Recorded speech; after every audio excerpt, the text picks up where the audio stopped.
sœurs qui sont persécutés. Pensez à eux, aux frères et sœurs qui sont persécutés, priez pour eux et soutenez-les pour qu'ils puissent en avoir les bienfaits. Je sais que, je pense qu'avec votre organisation, la Épaphrodite, vous avez des rapports avec l'Ukraine, je crois, non ? Il y a eu des voyages de fait. Poursuivez ce travail parce que quand dans des endroits où il y a la guerre, où il y a la persécution, c'est tellement important qu'on puisse venir en aide à tous nos bien-aimés qui n'ont pas nos privilèges. Ceci dit, on va partager la parole de Dieu. Nous allons lire d'abord, avant de partager, dans la deuxième lettre que Paul a écrite à Timothée, au chapitre 3, le titre que j'ai donné à ce partage, « Comment vivre et traverser les temps difficiles ». Donc, 2 Timothée, chapitre 3, verset 1er. Alors, ne soyez pas surpris qu'entre deux, il y ait des arrêts pour désaltérer, parce que ça, c'est la jeunesse qui commence. Les cordes vocales, elles ont besoin d'être rafraîchies. Voilà ce que l'apôtre Paul a pu écrire à Timothée. Il faut que nous nous replacions peut-être un peu dans le contexte où cette lettre a été écrite à Timothée. L'apôtre Paul était dans sa deuxième fois où il était fait prisonnier, et la dernière où il se trouvait donc à Rome. Et c'est la dernière lettre qu'il a écrite à Timothée, qui était jeune serviteur et qui avait besoin d'être encouragé, dirigé, conseillé. L'apôtre Paul a donc terminé son parcours sur cette terre dans les années 66 ou 67 après Jésus-Christ, et il y a eu dans ces moments où il terminait sa vie en prison comme martyr, où il a terminé en tant que martyr, ce besoin de pouvoir encore encourager, malgré la persécution, encourager ce jeune serviteur qui avait besoin de ses conseils, et tout à chacun, nous allons aussi faire nôtres les conseils qui ont été donnés et qui sont paroles de Dieu pour nous ce matin.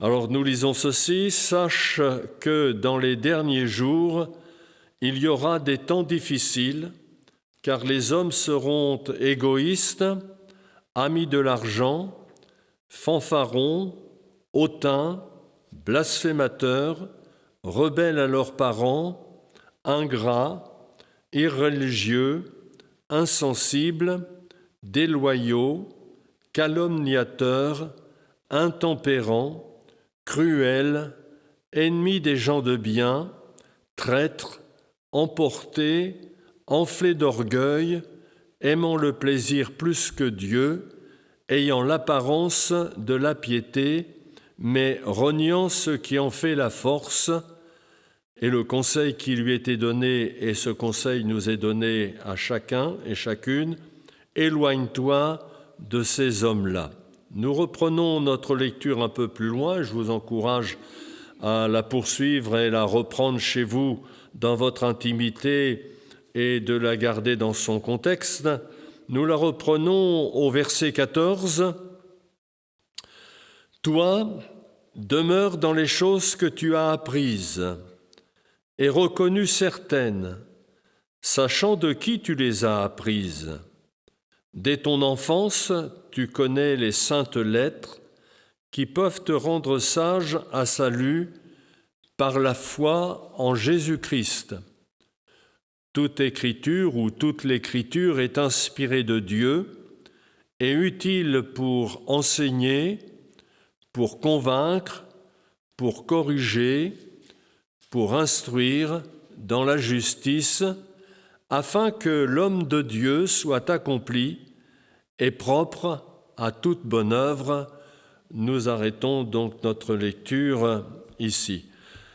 Permettez que je reprenne les premiers versets de ce chapitre 3 de la deuxième lettre à Timothée dans cette traduction de Paroles vivantes qui dit les mêmes choses, mais avec des mots qui nous sont peut-être plus faciles à approprier avec notre langage, notre français actuel.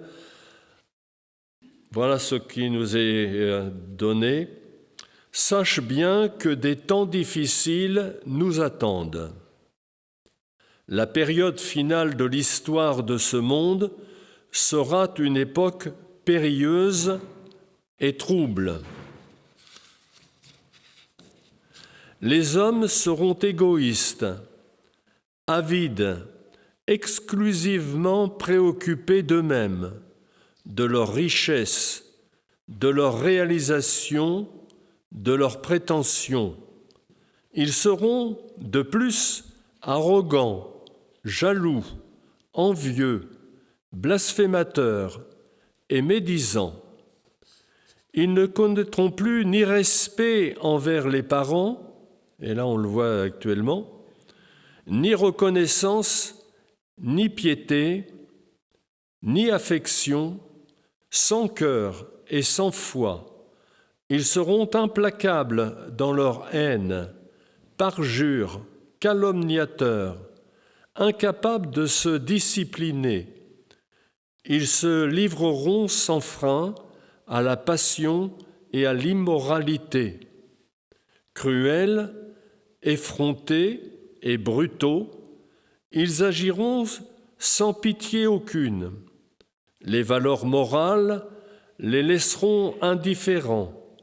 Ils haïront ceux qui font le bien et seront prêts à toutes les trahisons et toutes les impudences. Aventureux et frivoles, imbus d'eux-mêmes, enflés d'un orgueil qui les aveuglera, ils aimeront le plaisir plus que Dieu. La volupté et les amusements rempliront leur âme et occuperont la place de Dieu. Certes, ils resteront attachés aux traditions extérieures de la religion et pour sauver la façade, ils garderont l'apparence de la piété. Mais en réalité, ils ne voudront rien savoir de ce qui en fait la force. Ils ne lui laisseront exercer aucune influence sur leur vie. Aussi, leur conduite démentira-t-elle leur profession de foi. Détourne-toi de tels gens et écarte-les de l'Église. Nous arrêtons notre lecture ici. Je ramasserai mon petit marque-page après. Nous avons besoin dans ces temps que nous traversons, parce qu'ils sont bien d'actualité, ce que nous venons de lire, mais comment vivre et traverser ces temps difficiles? L'important pour vous et pour moi, c'est de pouvoir arriver au but, être fidèle jusqu'au bout, qu'il n'y ait pas, au travers de ce contexte qui nous est décrit et qui est le nôtre actuellement, qu'il n'y ait pas de relâchement et comme nous le rappelle aussi le Seigneur, que l'amour du plus grand nombre se refroidira, demandant à Dieu de nous garder de ce refroidissement de notre amour à son égard.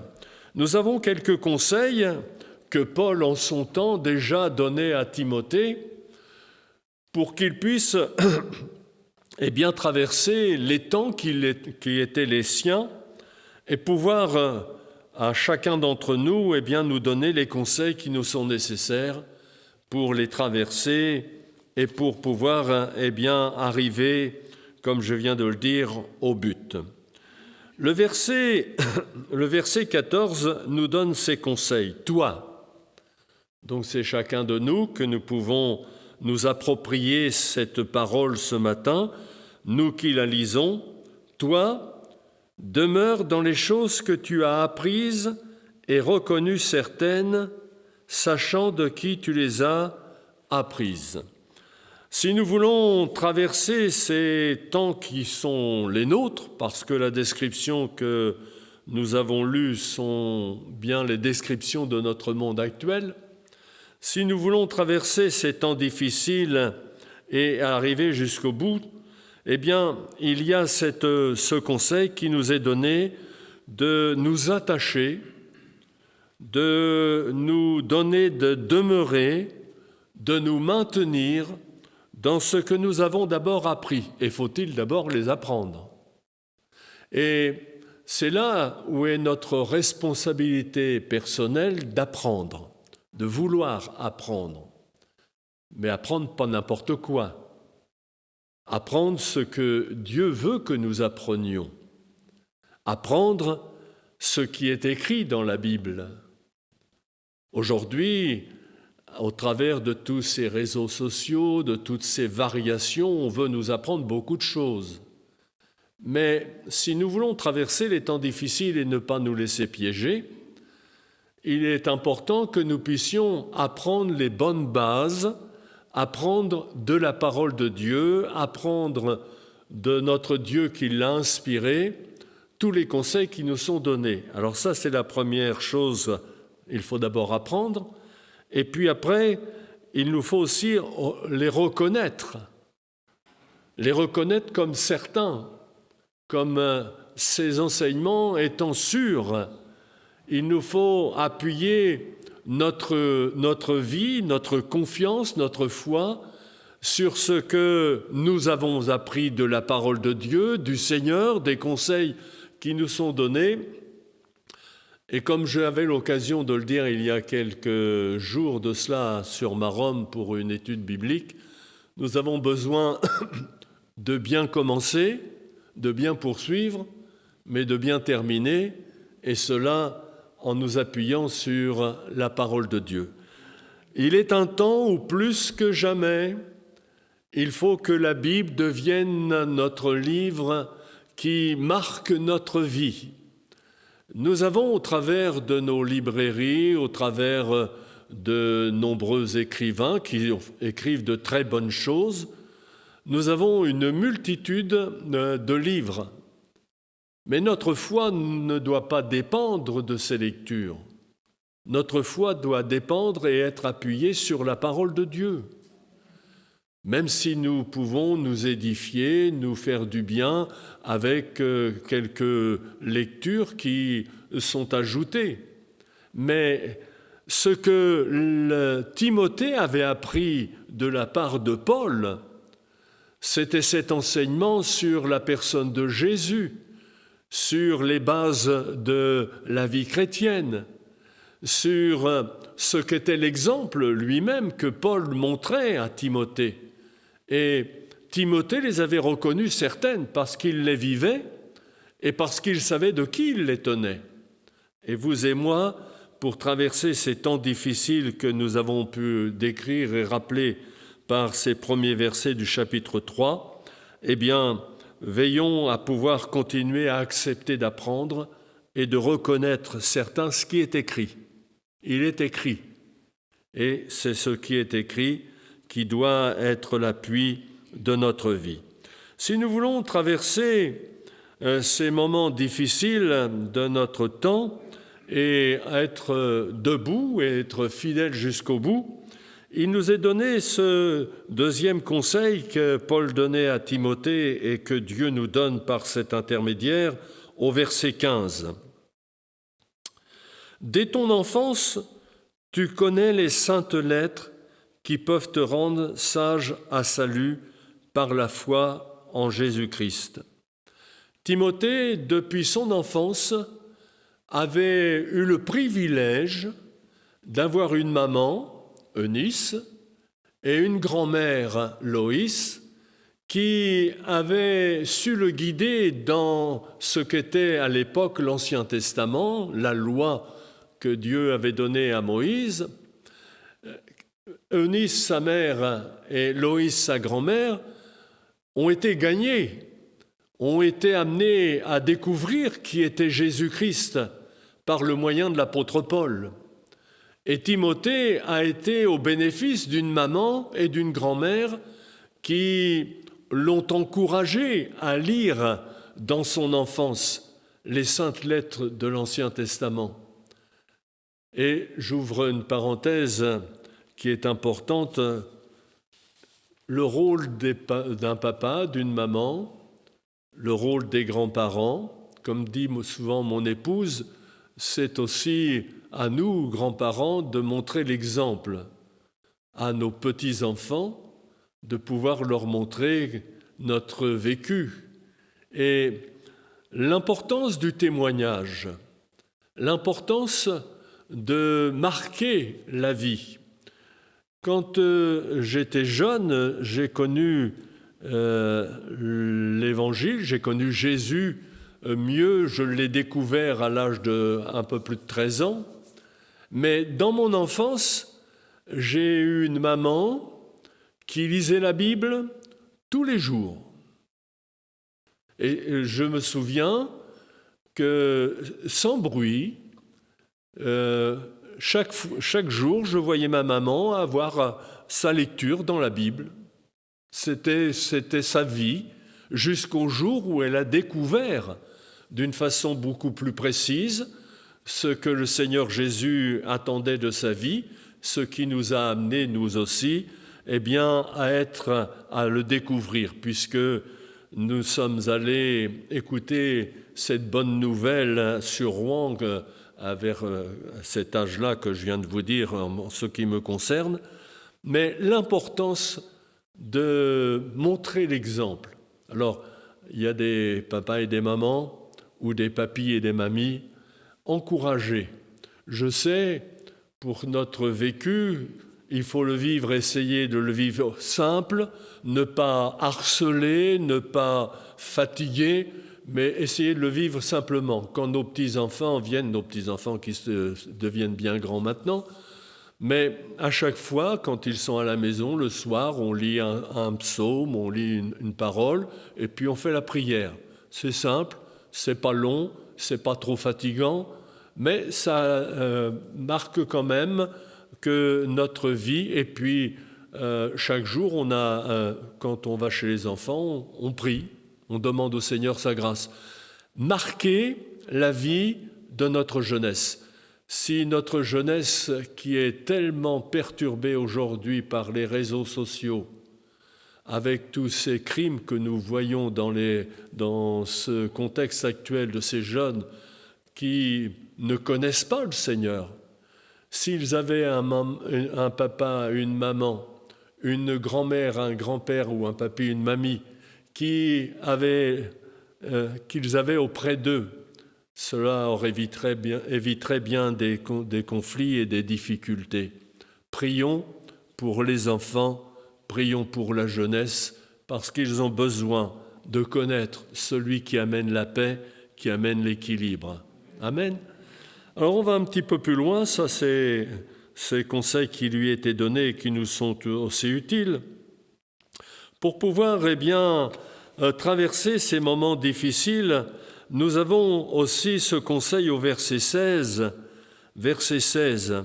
« Toute l'Écriture est inspirée de Dieu et utile pour enseigner, pour convaincre, pour corriger, pour instruire dans la justice, afin que l'homme de Dieu soit accompli et propre à toute bonne œuvre ou encore bien équipé. » Pour traverser ces temps difficiles que nous vivons déjà, mais qui vont encore s'accentuer, comme j'ai eu l'occasion de le dire là, ces derniers jours, nous, en ce qui nous concerne, en tant que chrétiens et chrétiennes, il faut que nous connaissions bien la parole de Dieu et que nous la lisions, que nous nous y attachions.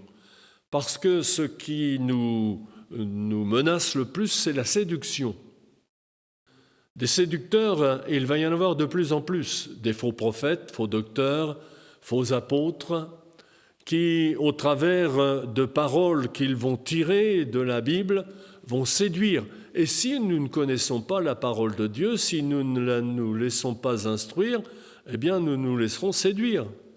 Il faut donc veiller à pouvoir connaître la parole de Dieu. Vous savez qu'il nous est dit que cette parole, a pour but, elle nous est utile pour nous enseigner, nous convaincre, nous corriger, nous instruire dans la justice, afin que, et nous allons voir le but dans quelques instants. L'ignorance est une des armes, un des moyens que le diable utilise, l'ignorance. Quand on est ignorant de quelque chose, on peut gober, comme on dit dans notre langage de français, tout et n'importe quoi, parce qu'on ignore. Un enfant, on peut lui donner de croire n'importe quoi, parce qu'il est dans son innocence, il ne sait pas. Mais nous ne devons pas être de ceux qui se laissent attraper par n'importe quoi. Et c'est pour ça que la parole de Dieu et le conseil que Paul donnait à Timothée de pouvoir s'attacher à la parole de Dieu parce qu'elle a pour but de nous enseigner. Alors nous partageons dans nos moments de rassemblement, mais mon frère, ma sœur, dans ton intimité, dans ta solitude, seul à seul, le matin, le soir, l'après-midi, la nuit, peu importe selon ce que vous vivez, qu'il y ait un moment d'intimité avec Dieu où vous pouvez lire sa parole et lui laisser l'occasion de pouvoir vous enseigner. Et puis, pour traverser ces moments, la parole de Dieu a aussi le but de nous convaincre. On a besoin de conviction. On a besoin d'être des hommes et des femmes de conviction. Et ces convictions, elles ne doivent pas être le résultat du comportement des autres, mais d'une recherche personnelle. Notre foi, elle est personnelle. Les autres ne pourront pas répondre à notre place. Mais chacun d'entre nous, nous sommes devant Dieu responsables de pouvoir nous laisser convaincre par sa parole. Elle a aussi ce pouvoir de redresser, de corriger ce que nous ne comprenons pas bien, qui avons besoin d'être rectifiés, d'avoir à être éclairés. Et c'est dans mon intimité, et Timothée, depuis son enfance, connaissait les saintes lettres, mais Paul l'encourageait à pouvoir justement s'attacher à ce qu'il lui avait transmis à l'époque de ce que Jésus était venu faire pour qu'il puisse continuer lui-même à se laisser redresser, corriger par cette parole, mais aussi de pouvoir conseiller et conduire les autres. Et puis, comme il nous est dit, elle a aussi ce pouvoir d'éduquer, d'instruire. On a besoin d'éducation, d'instruction. Tant que nous sommes sur cette terre, nous ne sommes pas arrivés au summum de ce que nous devons être. Il y a toujours cette formation, ce développement de notre vie, notre relation avec notre Dieu. Après plus de 60 années avec le Seigneur, je connais mieux le Seigneur, mais je ne le connais pas encore suffisamment. Et tout à chacun, ça fait plus de 60 ans que je lis la Bible, mais j'ai besoin tout à nouveau de la redécouvrir. J'ai besoin personnellement de m'enraciner, de fonder ma foi plus profondément sur cette parole que le Seigneur me donne. Mes convictions, j'ai besoin de les approfondir. Et c'est tout à chacun qui avons besoin. Si nous voulons traverser ces moments difficiles pour ne pas nous laisser piéger, il faut que nous puissions être de ceux qui se laissent éduquer par cette parole de Dieu. Et il nous est dit au verset 17, justement, le but de cette parole, afin que l'homme de Dieu soit accompli et propre à toute bonne œuvre, ou bien encore bien équipé. C'est le but. Nous avons besoin que cette parole, pour les uns et les autres, nous donne d'être bien équipés. pour faire ce que le Seigneur encore attend de nous. Alors c'est vrai que quand on prend de l'âge, on ne fait pas les mêmes choses que quand on est plus jeune, mais le Seigneur est en mesure de nous guider à pouvoir être encore utiles et de pouvoir être équipés, et en particulier équipés pour ne pas nous laisser piéger, mais équipés pour ne pas laisser les autres s'égarer. Alors, bon courage dans ce domaine de votre lecture personnelle. C'est pourquoi, de plus en plus et plus que jamais, nous sommes appelés à être des hommes et des femmes de la parole de Dieu. Alors, je sais que, comme je le disais, parce que ça c'est un sujet qui me marque et qui est sur mon cœur, nous avons besoin d'être des hommes de la Bible. Mes frères et sœurs, il faut que nous vivions et que nous connaissions la parole de Dieu. C'est notre sécurité. Il en va de notre avenir, il en va de notre éternité. Pour traverser ces temps difficiles, Dieu nous a donné tout le code, les moyens de les traverser et tous les nécessaires pour que notre foi soit solide, qu'il n'y ait pas de moyens de nous déstabiliser ou de nous ébranler, mais que nous puissions être de ceux qui aiment et qui lisent sa parole. Nous en avons le pouvoir. Dieu nous a donné Jésus. Dieu nous a donné son Fils. Et notre Seigneur Jésus a tout accompli sur la croix pour que ce pouvoir de rester fidèle, pour que ce pouvoir de lui être utile nous soit encore renouvelé. Nous avons Jésus. Et le Seigneur Jésus qui est ressuscité, qui est remonté à la droite du Père et qui va revenir bientôt, ces temps de la fin, nous annonce son prochain retour. Il nous faut lui permettre, puisqu'il nous a envoyés de la part de Dieu le Père, Dieu le Saint-Esprit pour être avec nous, pour que nous ne soyons pas tout seuls, pour que nous recevions la capacité de mettre en pratique la parole de Dieu. Oui, cela est possible,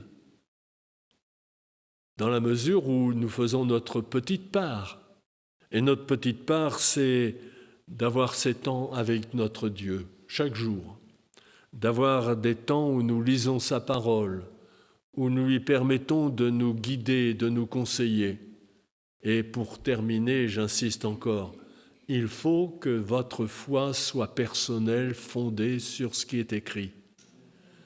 Ça vous permettra d'éviter de vous laisser piéger, ça vous permettra de ne pas être emmené dans ce flot que nous avons pu lire dans ce contexte de la fin des temps.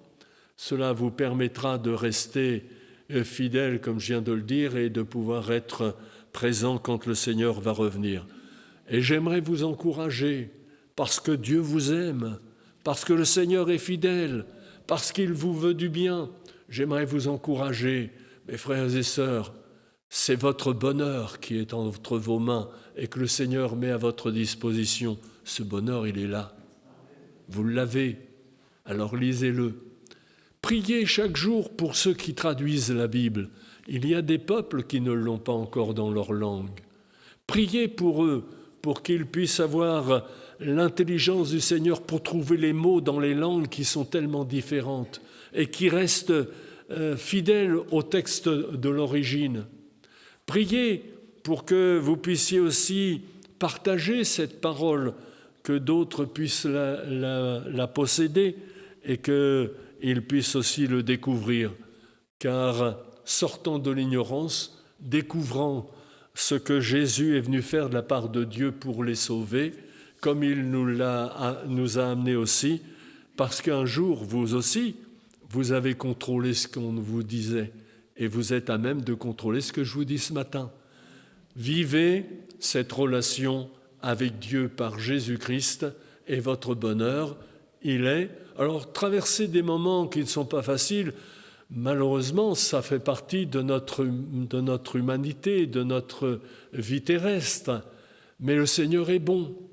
mon frère, ma sœur, si ce matin il y a le découragement, s'il y a la souffrance, s'il y a la maladie, alors je ne vais pas vous dire courage parce que c'est facile de dire courage, mais j'aimerais vous dire le Seigneur est bon, il est fidèle, il veut vous encourager aussi à vous dire qu'il pense à vous dans vos souffrances, vos difficultés.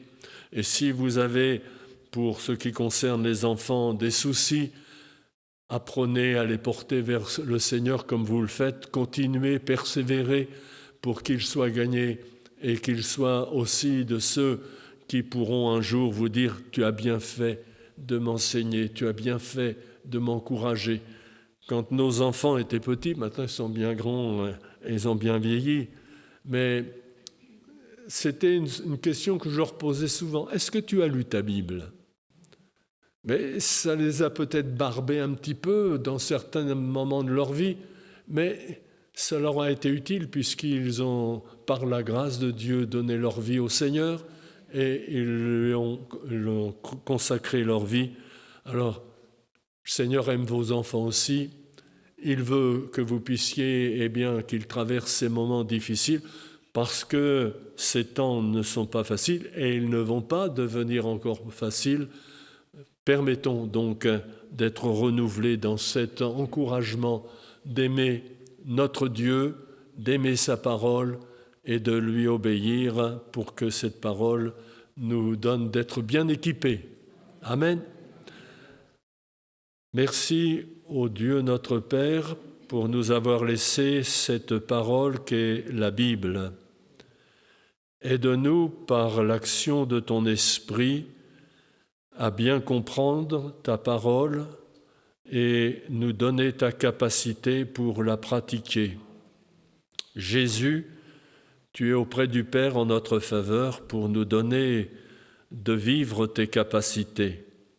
Merci de garder tes bien-aimés, de les encourager encore, de les renouveler dans cet amour pour toi, mais aussi dans cet amour de la vérité. Merci de les équiper pour traverser ces temps difficiles et de leur donner cet amour de la lecture de ta parole et de leur donner une foi qui soit saine, équilibrée, solide. Merci pour cet équipement que tu leur donnes. À ton nom, nous donnons la gloire. Toi qui es l'auteur de cette parole. Amen. Dieu vous bénisse.